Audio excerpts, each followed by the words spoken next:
Ready. Maverick to range control, stand by. All right, 3, 2, 1.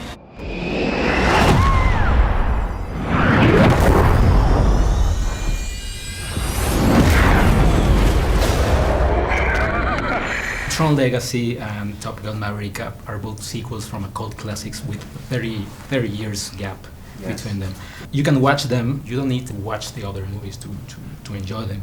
It looks easy, but how hard, what was the challenge to make a movie that it's exciting for the fans and also for the newcomers?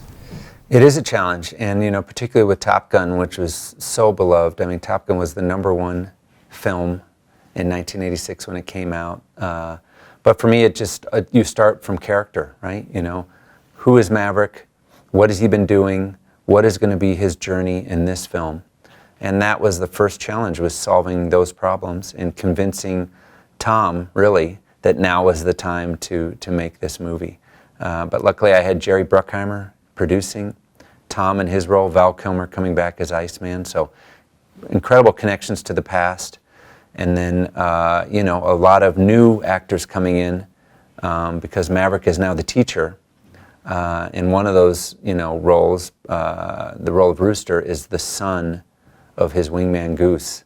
So there's a lot of potential for drama and conflict there, which is what you want in a story. And one of my best experiences with IMAX is with your films, Tron Legacy, Oblivion, and now Top Gun Maverick. But I'm curious to know, with Tron you did 3D. Yes. The IMAX format, it's increasing now. Yes. More movies are doing with IMAX. But I'm curious to know about the 3D. What do you think about that format? And because it seems like it's sleeping. Yeah. Well, Tron, I think, lent itself to the 3D experience because, as you remember, we only went into 3D when we went into the world of Tron, which was a story-driven reason to use it. The cameras that we shot with were this big on Tron.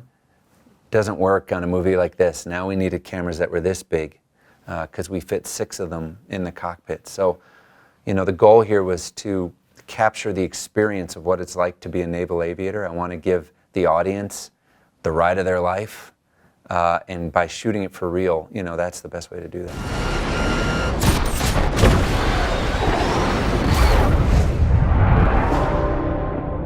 And also your movies has this sense of scope and scale with huge but elegant shots.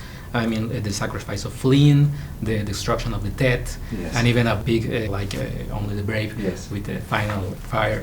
So what do you think are the elements for the big scale movies? I think you need to first of all make sure that you're telling a great story and creating characters so that you care when these action sequences happen, because if you don't care about the characters, it just becomes spectacle.